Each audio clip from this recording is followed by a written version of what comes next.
So I've been watching the EV industry from the inside for some time, basically since the 1990s. So in my latest iteration, I lost my job to it when the market collapsed and took the company I was working for into Chapter 11 with it. But I still think the EV is the right direction to take. But, if I say that, then why don't I own an EV? And, there's a reason for it. I think it's a logical reason. I am neither a true believer nor am I walking away from the EV market. I just feel that, any decision needs to have a logical basis. One of the key issues that people talk about with EVs is range anxiety. There's a myth that you'll be stranded. And the reality is it can happen, but you can be stranded with a gas-powered car too if you forget to fill it up. So, and the math is with the average American driver is you drive 40 miles a day. With a modern EV, that is something like 12 to 15% of the range. So there is no real chance that you're going to run out in your normal trip. Again, if you're planning for a longer trip, then you need to plan for refills, just like you do with a gas-powered car. Yes, it takes a little bit longer. Yes, the network isn't as deep or as broad, but it isn't that big a deal. And the issue is the majority of people who own EVs charge at home, and so their vehicle is full when they leave pretty much every day. It's not really that big a deal. I talked the other day about the problem with the charging network. And one of the interesting things is I did get some pushback from EV owners who said that I was talking junk. And the reality is I was just reporting what reports from the government say about the network in the United States in certain locations.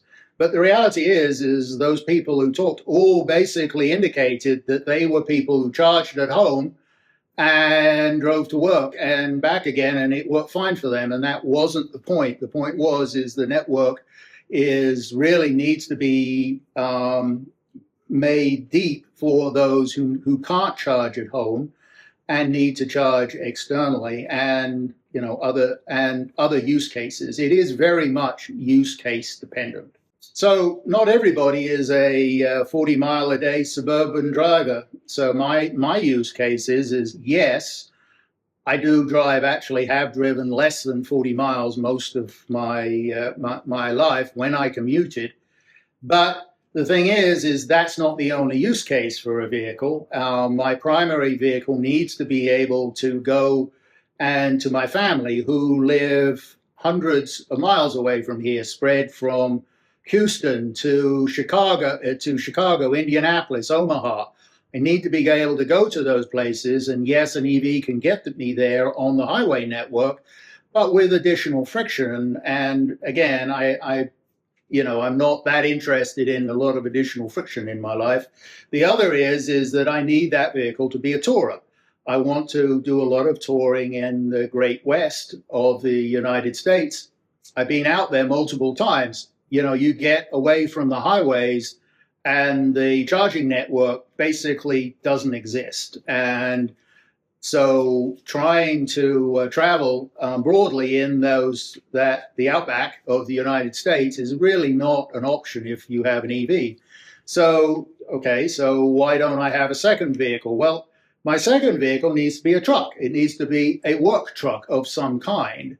And I'm not going to buy a $60,000 or $70,000 work truck, right? Which is what my options are. In fact, reality is if you're looking for anything which has much capability, you're looking well above those price points to begin with. I mean, the Cybertruck, wonderful tech project.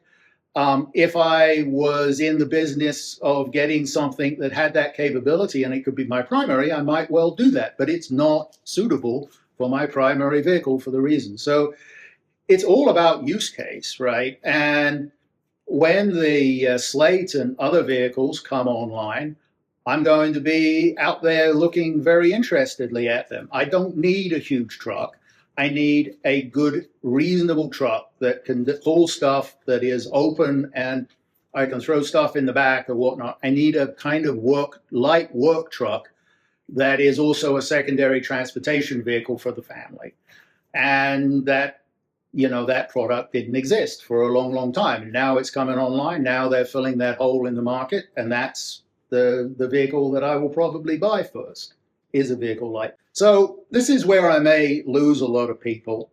So, I am very much of the mind. I loathe the heavy-handed push for EVs. It never made any sense because of the problem with the charger infrastructure, but even more so the fact that if you were to do the very rapid changeover that a lot of people talk about, where does that electricity come from? It is not prime power. Prime power requires electricity plants, nuclear plants, gas plants, coal plants, and we're not building new plants. So, and trying to do it all with wind and PV is really not that practical, though it's getting more practical all the time. Again, the push was out of place. But on the other side of it is I felt that some intervention was desirable. Sometimes the interventions were very heavy-handed, but I think actually the market would have gotten there, but when was the question, and that's where I think some intervention was necessary.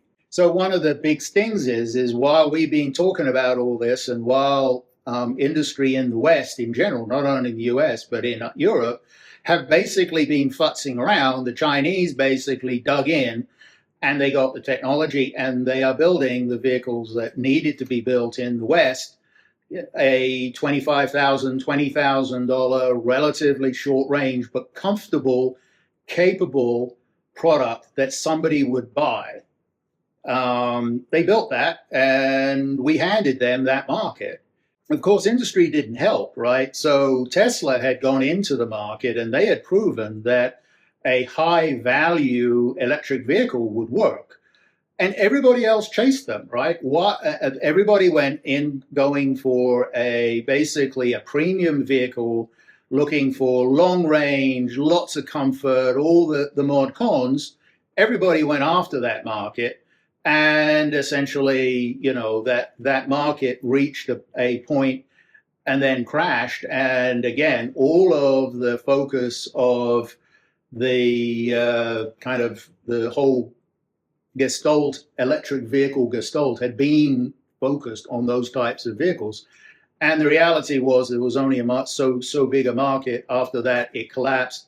After that, a lot of people who bought those vehicles kind of as a trial or because it was a kind of a Me Too moment to some degree, all found that those vehicles didn't meet their use case. And so rapidly moved back to say, I want to buy a gas-powered car. Because part of the problem is that the industry needed to do the bigger vehicles because they needed to cover their costs, right? So the problem the industry is seeing is that they're protecting their margins and their costs and all the rest of that, and selling a larger vehicle, they can charge a higher price and thus make larger margins. And in general, the problem is that you can see with the changeover in China and what Tesla has done and others is that the reality is that the old style of building vehicles, EV or gasoline powered, is no longer really tenable. You can design and move to production of vehicle in 3 or 4 years, not in 10 years. And you can build vehicles that are relatively small, very cost effectively if you use the right manufacturing processes. We basically handed all of that to the Chinese and basically pulled back ourselves and said, oh, we're only going to do big trucks and big vehicles. And that leaving us basically in a position now that we're pivoting back to EV, to gasoline powered. You haven't solved the fundamental problem. Your cost structure is out of whack with what people want, what people can afford to buy. And thus, there's a tsunami of change coming down on the industry that everybody's been trying to avoid.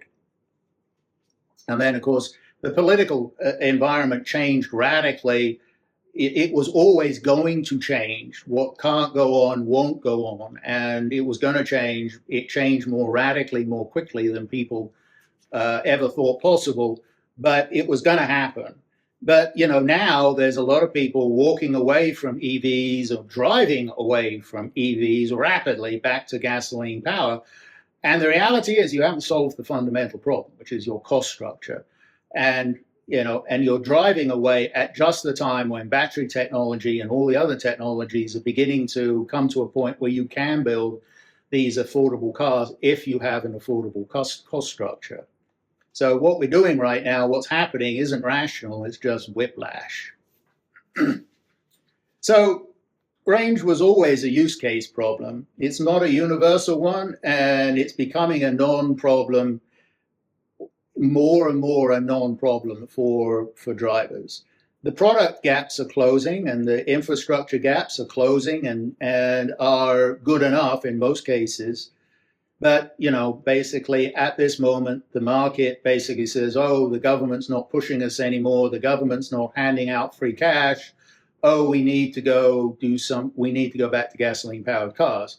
And, but the problem really is they're still trying to push big, expensive gasoline powered cars. And the problem is that the market for those is still limited. And that's not really going to resolve your problem. It's going to push it further into the future, maybe. And to be honest, it may have been that this EV fork will accelerate the problem that could have been ameliorated if everybody had done things in a more rational, reasoned manner. So yeah, my point is a lot of this needs a lot of thought before the momentum starts building to push us away. There's always a lot of things going on. There are always these little forks coming on and off of the road at any one moment, and it's likely that we're not going to drive it. We're not going to fully move away from EVs. EVs are going to continue to come. People are going to find they really love their EVs for a lot of applications, and they're not the vehicle for everything. But more and more vehicles will come in and fill in all the niches, and we will have the infrastructure of vehicles and charging stations and all the rest of it that is required to make it what it is, which is the future of automotive transportation in the majority. It's never going to take over everything, but it's likely going to take over most things. So again, that's my take as the unretired engineer. Probably should have said hit the like and subscribe earlier in the video, but please go ahead and do that. If I've given you anything to think about, hit the comments section. I'll try and answer everything that I see, and I will see you again next week with something about my career or the world of engineering or my science fiction. Talk to you soon. Bye.